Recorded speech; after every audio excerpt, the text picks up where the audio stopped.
Vedare tinokuchingamidzai zvekare kune chimwe chirongwa pano paZim Facebook Secrets and Confessions. Tadzoka zvekare nemamwe messages. Regedzai tibva tapinda messages edu atadzoka takakubatirai. Message yedu yekutanga yakamira sekudai. So hanzi makadi zvenyu mukoma, ndinokumbirawo kuti munge muchindiposterawo nyaya yangu makavikawo chitupa changu.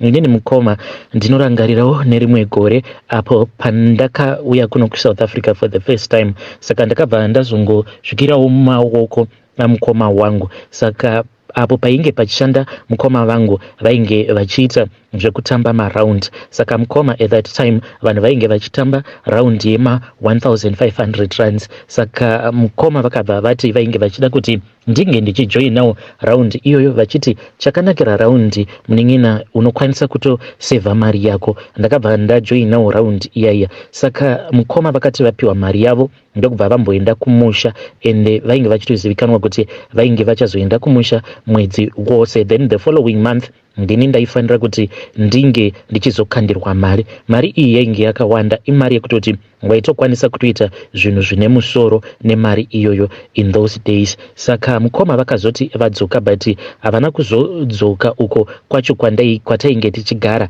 because ivo vainge vatova nemets dzekutoti vainge vatofunga kutorobha vanhu vaya. Saka mukoma zvainge zvichingozivikanwa kuti sezvo duty rainge riri kwandiri taikwanisa kuzongogadzirisana ende ivo vainge vakandisiyira mari. But ndakatongoona kutoti mukoma apa pane mets dzavainge vachida kutamba sezvo vari mukoma wangu hatida kana kumboda kuvamakisa pavanhu panguva yacho iyoyo pavakafona vachiti mufana wangu ndakamusiyira mari yaari kufanira kuti ange achizozvikandira iye achikandira pazita rangu. So mukoma pavakadzoka vakabva vanditipira vakabva vati mufana kuya kuri kupisa hazviite kuti ndinge ndichidzoka ikoko because Blazi vainge vakati ivo vane zvinhu zvavo izvo zvavainge vakaorder mushopu mavo. Saka vakaona kuti vange vachizotanga manje kukandira vamwe vanhu round, this was going to take him the whole year nekuda kwekuti tainge takawanda. Saka vakabva vati zvinotomboda kuti ndinge ndichitombobooster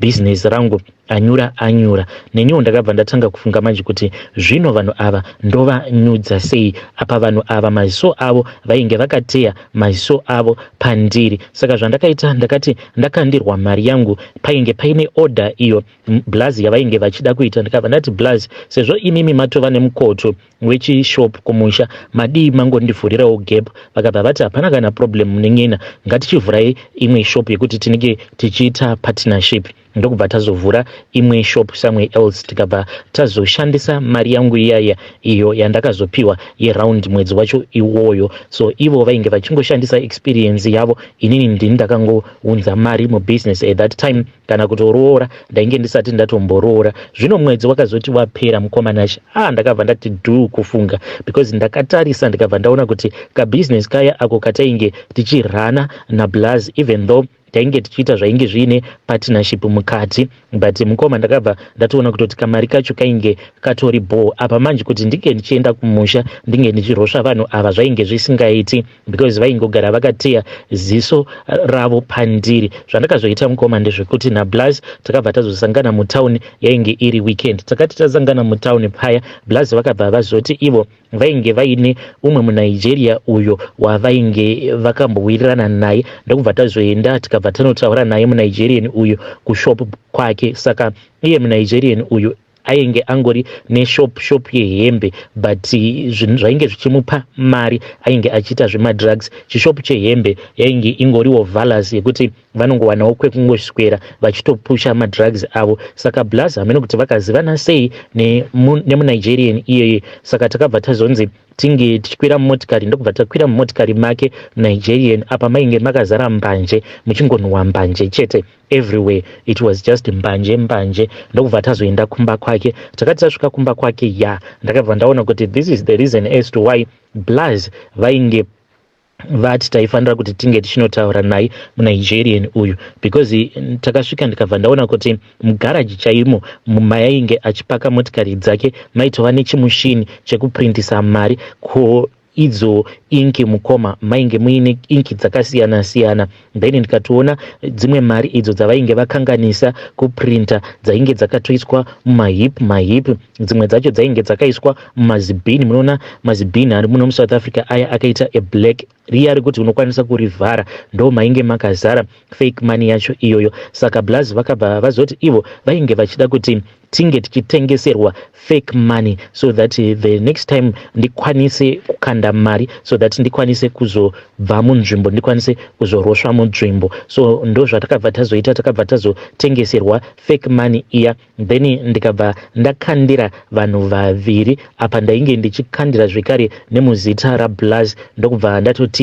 And South Africa, chandinoona kuti South Africa yakakura mukoma, ndichiri in that same area, ini naBlazi tose tichiri in that same area, but mukoma tinotofamba zviya zvewako mukwako, hatiwanzo kungoti chero pawafunga wototi mutown, and atiende mutown month end, atiende mutown maholidays. But mukomanashe inini naBlazi takatokwanisa kutotanga chishopu chedu, kutaura kuno nditoriwo nechipikup changu icho chandakatenga kumusha, zvekuti kunyangwe zvikanzi zvemuno zvadhakwa, ini ndinowanawo pekutangira. Worst of all, Blazi ivo vatori nechitipa chavo chavakazotenga chavakaisa kumajecha kumusha. Saka kunyangwe zvikanzi Joni kanzi yapera nhasi, aiwa ndinoona kuti future yedu ini naBlazi, future yedu itori bright. Saka ndiringodawo kungokurudzira kuti kune avo vanenge vaine mukana wekuti munhu kana achida kuvharwa munhu ngaavharwe, because in this life that we are living unofanira kuti unge uchishandisa mukana, because dai ndisina kushandisa mukana pamwe izvezvi ndingadai ndichitongogara mumukuku. But now ndava kutogarawo pakanzvimbo katoripo, nditoriwo nekabusiness kangu kandinako kumusha, kungovawo ndiri kuno ndichingoshanda inhau yekuti ndinenge ndichida kungowedzeredzawo stock mushop. Hey, vedare ndo message iyo yandakatumidzirwa ichibva kuna mukoma vedu, hanzi takakanda fake money per round. Hey, pakaipa kutokanda 2 times in mumwedzi 1 uchiti nekuda kwekuti ndoda kumbomhanya kumusha, izvo muri kutokandira vanhu fake money. Hey, zvakangoma hazvo vedu we. Please ngatitaurei navo mukoma vedu ava mucomment section. Regedzai tibva taenda panyedu inotevera.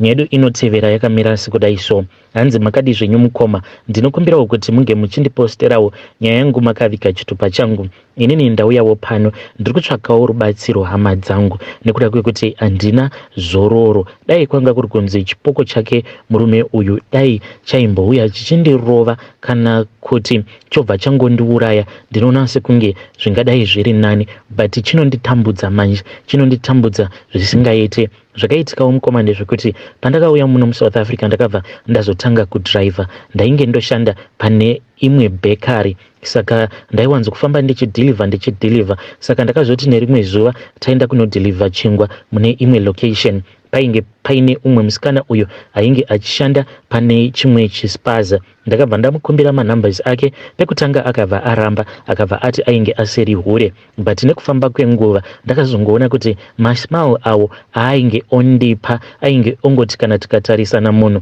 obva atondinyemerera. Ndokubva ndamuti chingondipaka nemanumbers ako, akabva azobvuma. Munhu ndokubva atoti newewo ndakuda. Akabva anditi ndikuda kumbowanawo munhu wangu anondibvisa stress, because iye achitaura ainge achiti kubva zvaainge akapinda mumarriage ainge asina umwe murume waainge akamboziva kunze kwemurume wake. Saka nekuda kweizvo zvainge zvichiitika mumarriage make, zvekare achiti iye hama dzemurume dzainge dzomushungurudza. Akabva ati I just feel kuti dai ndikangowanawo munhu wangu wandinongoziva kuti iye anondiremekedzawo, anoziva kuti ndiri mukadzi wemunhu, but pandinenge ndichida kumuona anondipawo mukana wekuti ndingoenda kungonomuona, ndingofilawo free. So ndakabva ndamuti aiwa baby, inini ndini munhu wacho, I am the person, the man that you have been looking for all of your life. So mukomanashi inini nemukadzi uya takabva tazotanga kudanana, zvekuti ndakazosvika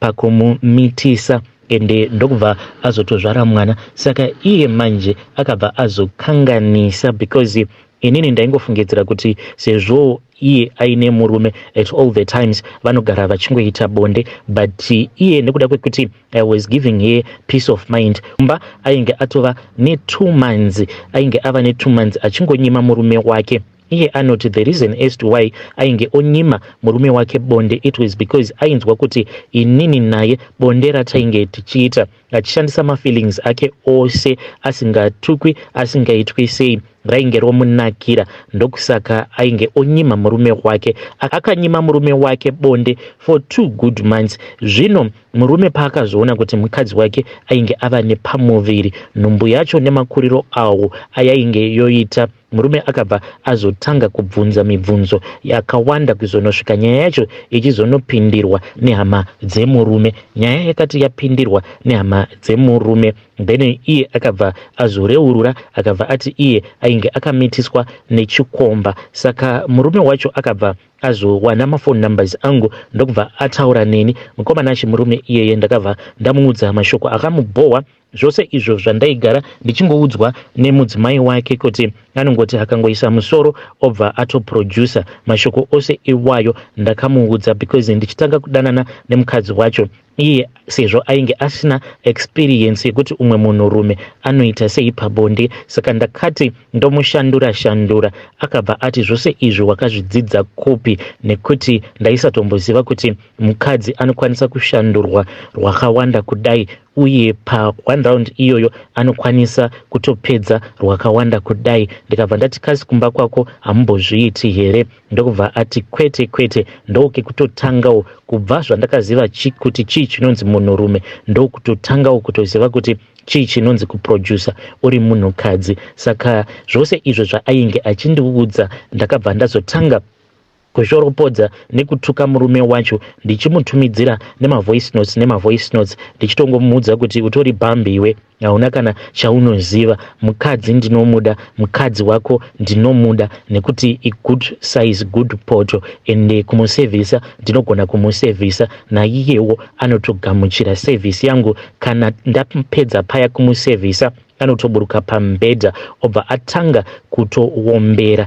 achitonditenda nemutupo wangu, ende vhele ndo zvaaigara achingoita mukadzi iyeye. Aiti paya pandinenge ndapedza otoburuka pambedha obva atowombera achitonditenda nemutupo wangu. Saka murume uya mukomu ndakamurwadzisa, ende ndakamurwadzisa zvisingaite zvekuti ndakazongonzwa ndofonerwa nemukadzi wacho achiti shamari ndabata foni yemurume wangu. Zvinhu zvandaona mufoni make, matukiro acho awakamuita ndo akonzeresa kuti ange achizozviuraya. So mukoma paakanditi ndo zvakonzeresa kuti ange achizozviuraya, ndakatombofunga kuti kasi iprengi, kasi munhu ari kujoka neni, kuti munhu ari kutamba neni. But mukoma munhu mushure mekunge azonditumidzira picture, because murume uyu zvaakangoita zvainge zvingori very funny. So akangoti paya paakarakidza mukadzi wacho mamessages andainge ndamutumidzira, ndokubva atoti it is fine mudzimai wangu, kukuda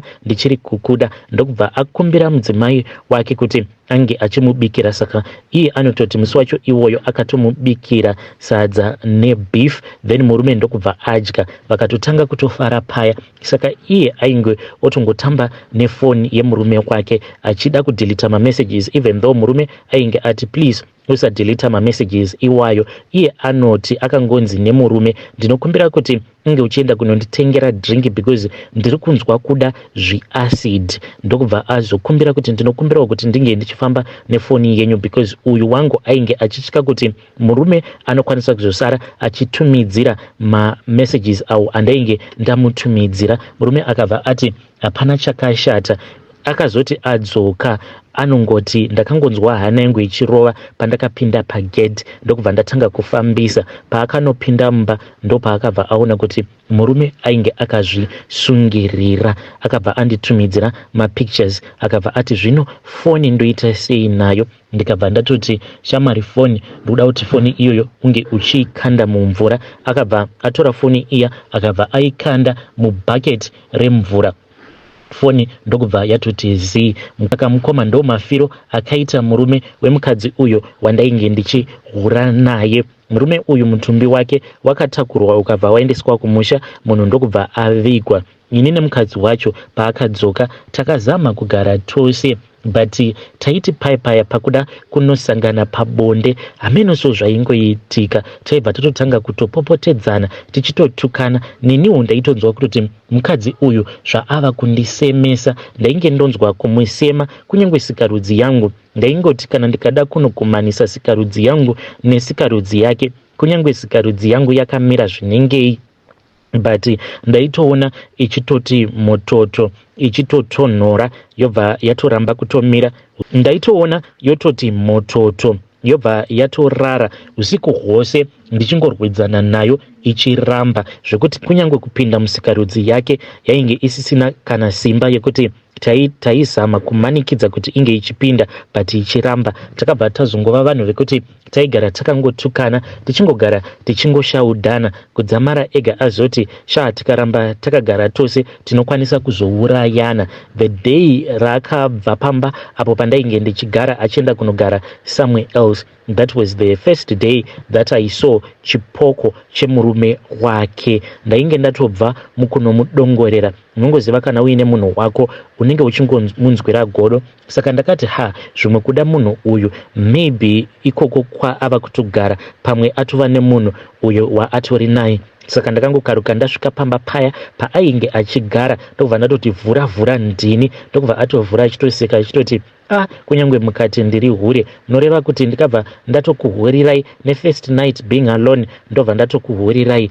Ndikatoona zveshuwa kutoti munhu ainge ari ega. Ndakazoti ndofamba zvino ndichidzokera kumba, ndaingonzwa vhudzi rangu kugodzi uku richimira. Ndakazoti ndava mumba mukoma ndikati regedzei ndinge ndichiona TV ndiri mumachira. Asi mukoma ndakati ndiri mumachira ndivete mumachira, ndopandakabva ndanzwa kakutonhora ndivi pangu painge pavete munhu. Ndakatanga kunzwa kakutonhora, chando chaicho chiratidza kuti munhu uyo ainge avete padivi neni chainge chiri chando choga. Ndikabva ndati kochi, ndakati ndichingonoisa ruoko kudai ndikanzwa kuti zvaari munhu uyo ainge avete padivi neni. Ndakabva ndamuka kunotarira, ndikabva ndaona kuti zvaainge ari murume wemukadzi uyo wandainge ndichihura naye, zvose netambo iyo yaainge akashandisa. Nanhasi uno pose apo pandinomuona anenge angori netambo yacho iyo yaakashandisa paakazvisungirira. Tambo yacho ndeye green and white, ndo yaainge akazvisunga nayo ndiyo yaainge akazvisunga nayo muhuro make. Pandakamuona ipapo mukoma ndakaridza mhere, but ndakati ndabuda panze nemhere yose iyo yandakaridza, ndakafungidzira kuti ndainge ndichazotoona vanhu vakamira panze vachida kuziva kuti chii chainge chaita kuti ndinge ndichiridza mhere yose iyoyo. But mukoma nashi pandakabuda panze, vavakidzani vangu vamwe ndo vainge vachitoona zvavo TV, vamwe vachitoita nyaya vachitoseka. Everything was just normal.